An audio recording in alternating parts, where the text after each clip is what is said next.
என்னதான் காளி கோயில் நிறைய இடங்கள்ல இருந்தாலும் நீங்க அங்க இருந்து காளி பூஜைகளை பார்த்து காளிக்கு என்னென்ன பண்ணணும் அப்படிங்கிற விஷயம்லாம் இங்க வந்து காளி விக்கிரகத்தை வச்சு பூஜை பண்ணிக்கிட்டு இருக்கீங்க. காளியை வச்சு பூஜை பண்றவங்களுக்கு என்னென்ன தகுதிகள் வேணும்?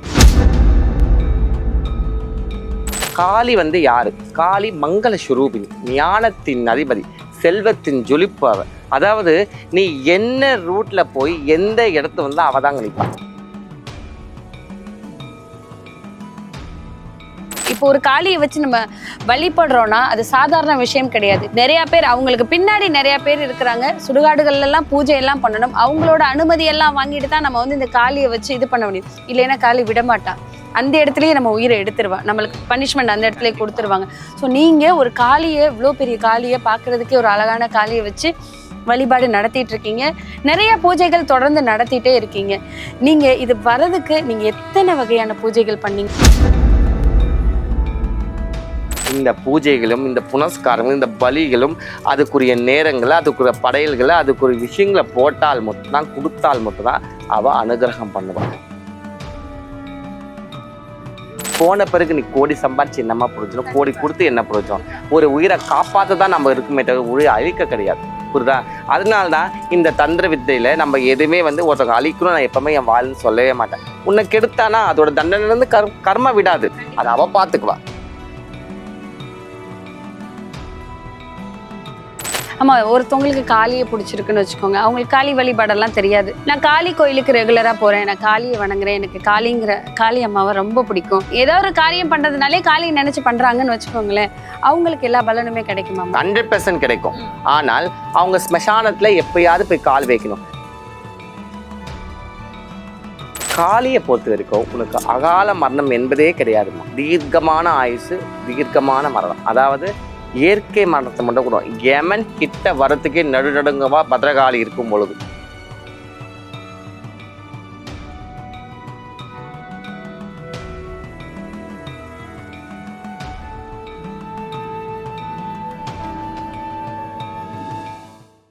நீங்க ஒரு நிலைக்கு அப்புறம் ஒரு ஸ்டேஜ் வரைக்குமே நீங்க நிறைய விஷயம் பண்ணி நிறைய படிச்சிருக்கீங்க, நிறைய இடங்கள்ல நானே உங்களை பார்த்துருக்கேன். ஸோ அந்த ஸ்டேஜை விட்டுட்டு நான் காளி கிட்ட போறேன் அப்படின்னு போகும்போது எல்லாத்தையும் இழந்துதான் போகணும், நிறைய விஷயங்களை கைவிட்டு தான் போகணும். அந்த இடத்துக்கு போகும்போது அந்த இடத்துக்கு போறீங்க, அந்த இடத்துல உங்களால எல்லாத்தையுமே ஈஸியா அக்செப்ட் பண்ணிக்க முடிஞ்சதா?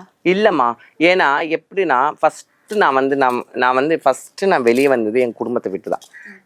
நான் வந்து திருநங்கையா ஆகிறதுக்கு முன்னாடி நான் குடும்பத்தை விட்டு வெளியே போனேன். திருப்பி திருநங்கையா ஆன பிறகு வீட்டுக்கு வந்துட்டேன்.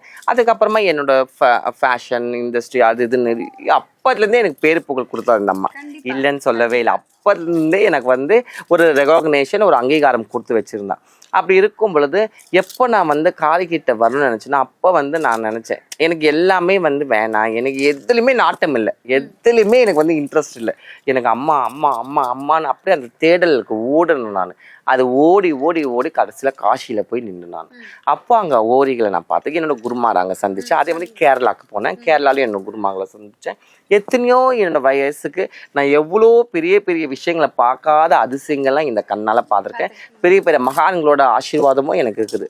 அவங்க பார்த்த அளவுக்கு என்னத்தை நான் வந்து ரொம்ப அவங்கக்கிட்ட இருந்து நான் வந்து கற்றுக்கிறேன்னா ரொம்ப அமைதி, ரொம்ப அதாவது எல்லாம் இருந்தும் எல்லா நிலையிலும் இருந்தும் அவங்க வந்து இல்லாத ஒரு சாதாரண ஒரு இது.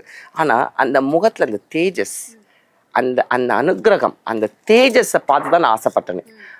இந்த மாதிரி நம்ம ஆகணும் நம்மளுக்கு. ஏன்னா நம்ம எல்லாம் பார்த்துட்டுமே, நம்ம போகாத கார் கிடையாது, ஏறாத ஃப்ளைட் கிடையாது, எல்லாமே நான் பார்த்துட்டுமே. என்ன இந்த நிலைக்கு நான் வரணும், இந்த மாதிரி தான் நான் ஆகணும், இவங்கள மாதிரி நான் ஆகணும். ஏன்னா அந்த அனுகிரக ரூபமாக நான் மாறணும், அந்த தேஜஸ் எனக்கு வரணும், இந்த பவர் எனக்கு வேணும். இப்படி பண்ணுறாங்களே பூஜை, ஐயோ எவ்வளோ பெரிய பூஜை சர்வசாதாரணமாக பண்ணுறாங்களே, எத்தனை பேர் அவங்க முன்னாடி கை கட்டி நிற்கிறாங்களே. என்ன அந்த ஒரு விஷயத்தை தான் நான் வந்து ஆசைப்பட்டேன். நான் அப்போதான் வந்து எனக்கு வந்து காளிக்கிட்ட இருக்கும் பொழுது எல்லா விதமான விஷயங்களுக்குமே கிடைக்கும். அவ தான் எல்லாத்தையுமே சித்தி பண்ணுவா. இவ சித்தி பண்ணாம நம்ம இங்கேருந்து இப்படி இந்த பழத்தை கொடுத்து இப்படி எடுத்து இப்படி வைக்க முடியாது. அப்போ மாந்திரிகத்துல நம்ம எவ்வளோ விஷயம் பூந்து விளையாடணும்னா சாதாரண விஷயமா ஒரு பேய் எப்படி அடக்கணும்னு தெரியணும், ஒரு குட்டி சாத்தனை அங்கே நில்ல சொல்லிட்டு நிற்க வைக்கணும், என்ன ஒரு பேய் பிசாசை வந்து எப்படி வந்து அதை ஓட்ட தெரியணும். என்ன இவங்களுக்கு சேவனை வச்சுருங்களா, இந்த சேவனை எங்கே வந்ததோ அங்கேருந்து திருப்பி அடிக்க தெரியணும். புரியுதா அவங்களுக்கு? நம்மளுக்கும் நம்ம காப்பாற்றிக்க தெரியணும், நம்ம கிட்ட வரவங்களுக்கும் காப்பாற்றணும். உலகத்தில் எந்த மூளை இருந்தாலும் அவங்களோட உயிருக்கு ஏதாவது ஒரு பிரச்சனை நம்மளை தேடி வராங்கன்னா இருக்கிற இடத்துல அனுகிரகம் பண்ணி அவங்கள காப்பாற்ற தெரியணும். அதுதான் ஒரு மந்திர தந்திரத்தோட வித்தை. அப்படி இருக்கும்போது சும்மா நான் உட்காந்துட்டே ஒரு காலி முன்னாடி உட்காந்துட்டு நான் இதை பண்ணுறேன், நான் அதை பண்ணுறேன், அப்படி பண்ணிடுவேன், இதை பண்ணிடுவேன், நான் எப்படி பண்ண முடியும்? ஒன்றும் பண்ணாது. 2 கொடுப்பா பலான்னு. புரியுதா உங்களுக்கு? இல்ல இது எப்படி நீங்க சொல்லியிருக்கீங்க, காளி கிட்ட நம்ம நிறைய விஷயங்களை விட்டு கொடுத்தா அவ அடங்கி போவா, அவளை வச்சு பொய்யான வேலை பார்த்தா அவளே அடிச்சிருவா அப்படிங்கிறதையும் சொல்லியிருக்கீங்க, கண்டால பாத்திருக்கேங்கிறதையும் சொல்லியிருக்கீங்க. ஏன்னா நான் என்ன ஒரு விஷயம் கேட்கணும்னா, இப்போ ஒரு பேய் பிடிச்சவங்க மந்திரம் பண்ணவங்க அவங்களாம் உங்க கிட்ட வந்துட்டு அவங்களால நிக்க முடியுமா? இல்லம்மா, நம்ம கிட்ட வரவே முடியாது. அங்கேயே அவங்களுக்கு வந்து காட்ட ஆரம்பிச்சிடும். இதுதான் இவளோட சக்தின்னு சொல்ல வரேன். என்கிட்ட எஸ்பெஷலி இந்த எல்லைக்கு, இந்த பரிகார பூஜைக்கு, இந்த அம்பிகை கிட்ட நீ வரணும்னாவே உன்னை நீ அங்கேயே வீட்லயே கட்ட ஆரம்பிச்சிருவேன். புரியுதா உனக்கு? இந்த இப்போ வந்து உன் வீட்டில் ஒரு கணவனோ இல்லை உன் தாயோ உனக்கு ஏதாவது உடம்பு சரியில்லை, ஏதோ உபாயம் இருக்குதுன்னா வா நம்ம அந்த அம்மா கிட்ட போலான்னு சொல்லும் பொழுது நீ ஆட ஆரம்பிச்சுவ, கத்த ஆரம்பிச்சுவ. அது சக்தியா இல்ல இங்க வந்து கத்தின்னு அலறது சக்தியா? இல்ல அங்கேயே ரிஃப்ளெக்ட் ஆகுது. வித்தியாசம் தெரியுதா உனக்கு? நான் என்ன சொல்றேன், அப்போ நம்பிக்கை நான் கொடுக்கல உனக்கு, அவ கொடுக்குறா. அப்ப என்ன நினைப்பாங்க, ஐயோ அந்த அம்மா பேர் சொன்னதுக்கே இங்க ஆடுது, நான் அந்த அம்மா கிட்ட கூட்டு பண்ண என்ன நடக்கும், பிச்சு இருந்து பிச்சு போட்டுருவாங்க சொல்லிட்டு அதுதான் இப்ப நடந்துருக்கு. வந்து பேசியிருக்காங்களாமா உங்க கிட்ட? எவ்வளோ பேர் பேய் பிசாசுங்கண்ணா. அந்த பேய் நல்லா பிடிச்சுங்க. நிறைய பேர் நினைச்சுங்க, அதாவது பேய் இந்த மாந்திரிகத்துல 2 வகைப்படும். ஒன்று டைரக்ட் ஃபோக்கஸ், இன்னொன்று இன்டைரக்ட் ஃபோக்கஸ். இன்னைக்கு நிறைய பேர் நாசமா போறது காரணம் இன்டைரக்ட் ஃபோக்கஸ் தான். டைரக்ட் ஃபோக்கஸ் என்பது ஒரு ஆண் பெண்ணு மேல ஒரு வித்தியாசமான ஒரு ஆட்டம் இருந்தா, ஒரு பேய் பிடிச்சி கத்துற இருந்தா நம்ம கண்டுபிடிச்சிடலாம் சம்திங் ராங்னு. ஒண்ணுமே இல்லாம உன் பக்கத்துலேயே இருந்து உன்னை நாசம் பண்ணிச்சுன்னு உனக்கு எப்படி தெரியும்? புரியுதா உனக்கு? உன் பக்கத்துலயே இருந்து உன் வீட்டுக்குங்க போட்டு தள்ளணும். நல்லா இருப்பாங்க, திடீர்னு தூக்கு மடிச்சுட்டு போயிடுவாங்க. நல்லா இருப்பாங்க, ஆக்சிடென்ட்ல போயிடுவாங்க. நல்லா இருப்பாங்க, டமால்னு ஏதாவது ஆக்சிடென்ட் உடம்புல ரத்தம் ரணகரமா ஆகும். நல்லா இருப்பாங்க, திடீர்னு அபார்ஷன் ஆயிடும். அப்படிலாம் இருக்கும்போது உனக்கு என்ன தெரியும்? நீ என்ன நினைச்சுக்கோ, ஐயோ என்னன்னு தெரியலையே திடீர்னு இப்படி ஆயிடுச்சு. போன பிறகு நீ கோடி சம்பாரிச்சு என்னமா பிரயோஜனம், கோடி கொடுத்து என்ன பிரயோஜனம்? ஒரு உயிரை காப்பாற்ற தான் நம்ம இருக்குமே தவிர உயிரை அழிக்க கிடையாது. புரியுதா? அதனால்தான் இந்த தந்திர வித்தையில நம்ம எதுவுமே வந்து ஒருத்தவங்க அழிக்கணும் நான் எப்பவுமே என் வாழ்ன்னு சொல்லவே மாட்டேன். உன்னை கெடுத்தானா அதோட தண்டனை இருந்து கர்ம விடாது, அதை அவ பாத்துக்குவா. இந்த பூஜை பாத்துரும், இந்த யாக குண்டம் காட்டிட்டோம் உன் சக்தி என்னன்னு. புரியுதா உனக்கு? அப்படி இருக்கும் பொழுது நம்ம கெட்டதை அழிக்கணும் என்ற எண்ணங்களே நம்மளுக்கு தேவை. நம்ம எதை விட்டோம் அதை பிடிக்கணும். நம்ம வாழ்க்கையை தொலைச்சோம், அந்த வாழ்க்கையை பிடிக்கணும். நம்ம செல்வத்தை விட்டுட்டோம், அந்த செல்வத்தை திருப்பி நம்ம இழக்கக்கூடாது, திருப்பி பிடிக்கணும். நம்ம சொன்னாங்களே எல்லாருமே, சீனில ஒரு ஆளே கிடையாது, நீ ஒரு செல்ல காசுன்னு சொன்னாங்க பாரு, அவங்க முன்னாடி நம்ம வந்து கோடீஸ்வரனா நிற்கணும். அவங்க முன்னாடி வாழ்க்கையின் உச்சக்கட்டத்தை நிற்கணும். அவங்க முன்னாடி நம்ம வந்து கல்யாணம் நடந்து குழந்தை குட்டியோட சகல சௌபாகியத்தோடு நிற்கும். இதுதான் வந்து ஒரு காசு. அதுக்கு காளி என்ற இந்த 2 எழுத்த மந்திரம் என்னைக்குமே நம்ம மனசுலையுமே நம்ம புத்தியிலுமே நம்ம மாறி ஒழிச்சுனே இருக்கணும். அதுக்கு இந்த மாதிரி பரிகாரங்கள், இந்த மாதிரி பூஜைகள் இருக்கும்பொழுது சர்வ சித்தி பண்ணலாம். ஆமா, ஒருத்தவங்களுக்கு காளியை பிடிச்சிருக்குன்னு வச்சுக்கோங்க, அவங்களுக்கு காளி வழிபாடெல்லாம் தெரியாது. நான் காளி கோயிலுக்கு ரெகுலரா போறேன், நான் காளியை வணங்குறேன், எனக்கு காளி அம்மாவை ரொம்ப பிடிக்கும், எனக்கு அம்மாவே அவங்க தான், எதனாலும் நான் அவங்கள தான் வேண்டிப்பேன் அப்படின்னு நினைக்கிறவங்க மனசுக்குள்ள எப்பயும் காளியை ஏதோ ஒரு காரியம் பண்றதுனாலே காளியை நினைச்சு பண்றாங்கன்னு வச்சுக்கோங்களேன், அவங்களுக்கு எல்லா பலனுமே கிடைக்குமா? 100% கிடைக்கும். ஆனால் அவங்க ஸ்மசானத்துல எப்பயாவது போய் கால் வைக்கணும். அப்படி சப்போஸ் ஸ்மசானத்துக்கு போக முடியாதுமா, எங்களுக்கு தெரியாது சொல்றாங்க, ஓகே ஒன்றும் பிரச்சனை இல்லை. மேல் மலையனூர்ல உட்காந்துருக்க அங்காள பரமேஸ்வரி ஸ்மசான வாசியம் தான். அவள் 18 சுடுகாடு எல்லையில தான் உட்காந்துருக்கா, தாராளமாக அங்கே போகலாம். அதே மாதிரி நம்ம வந்து இப்போ வந்து சாவுக்கு போகிறோம், தாராளமாக அடிக்கடி போகலாம். சிலவங்களாம் சாவுக்கு போகிறதுக்கே யோசிக்கிறாங்க, ஐயோ ஏன் சாவுக்கு போகணும், அது ரொம்ப தவறு. பிணத்துக்கு 2 பலம் உள்ளது. என்னன்னா நல்லதையும் அது எடுத்துரும், கெட்டதையும் இழுத்துரும். புரியுதா உனக்கு? அப்போ அந்த பிணத்தை வச்சு பிரயோகம் பண்ணும் பொழுது தான் நம்மளோட ஒருத்தவங்க நல்லது நடக்குதுன்னா அதை கட் பண்ணிடுவோம் நாங்கள். உனக்கு புரியுதா உனக்கு? அப்போ ஒரு பிணத்துக்கு ஒருத்தர் கெட்டது இருக்கும் பொழுது அவங்க அந்த பிணத்துக்கிட்ட போகும்பொழுது அவங்க மேல அது கெட்ட தன்னால அது ஏறி போயிடும். ஆமா. ஸோ சுடுகாட்டுக்கோ சரி இல்ல இறந்துட்டா இறந்துட்டா தயவு செய்து போயிட்டு உங்க கையில ஒரு மாலையை போட்டுட்டு கையெடுத்து கும்பிட்டுட்டு அவங்க தொட்டு கும்பிட்டாலே போதும், நம்ம மேல அது கெட்டதெல்லாம் விலகி ஓடிடும். இது நிறைய பேருக்கு தெரிய மாட்டது. தெரியாம ஐயோ சாவு நீ போயிட்டு வா அப்படிங்கிற ஒரு பேச்சு கிடையாதுமா. அவங்க இந்த பூமியில வந்து இங்கிருந்து அடுத்த லெவலுக்கு போறாங்க, அடுத்த கதவுக்கு போறாங்க, அடுத்த யார்கிட்ட போறாங்க, அவகிட்ட போறாங்க. அவகிட்ட போகும் பொழுது கெட்டதோட அவ ஏத்துக்குவா, ஒரு காலம் கிடையாது.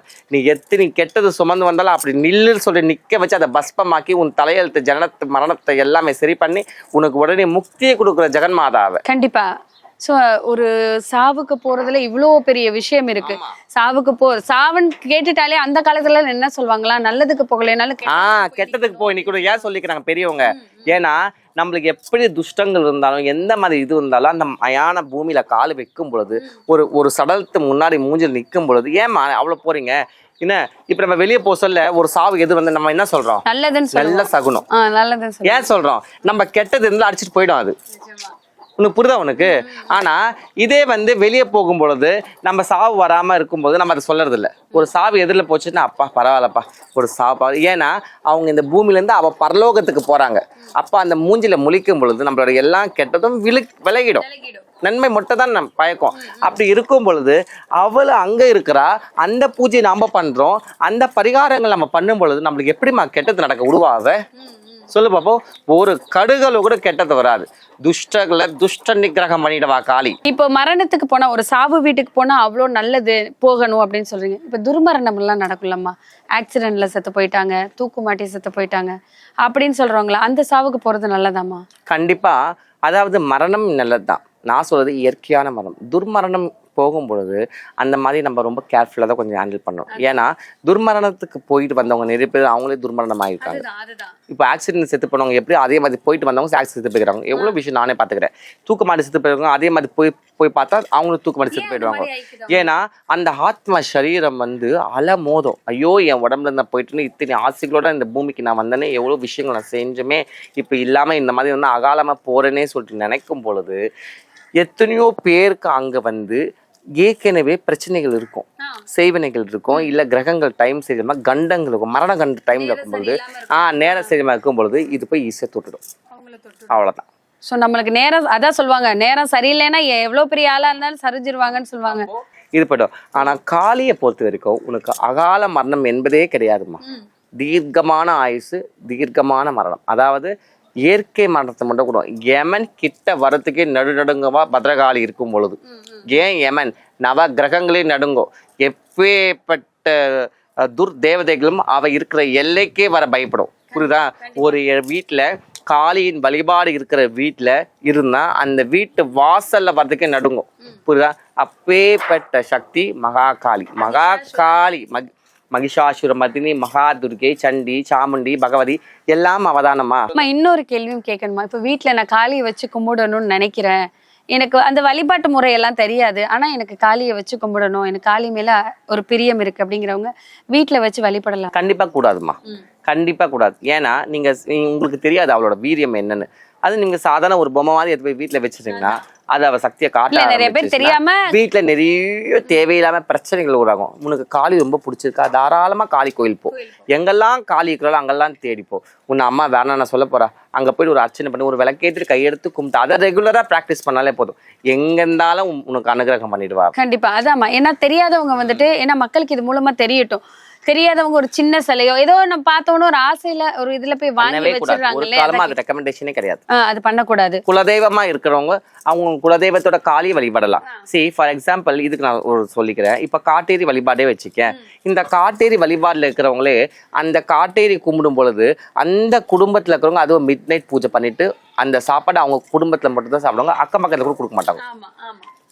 அப்படி இருக்கும் பொழுது காட்டேரி அவள் சொல்ற வேலை செய்யற எடுபுடி, அவ செய்யற வேலை செய்யற ஏவல், அவ புரியுதா? அவளுக்கே அந்த சக்தி இருந்தா உன்னையும் என்னையும் படிச்சு 1000 காட்டேரி, 1000 பிடாரி, 1000 யக்ஷினி, 1000 குட்டிச்சாத்தானங்க வச்சு மேய்க்கிறவ அவளை நம்ம இப்படிமா நம்ம யோசிக்க முடியும்?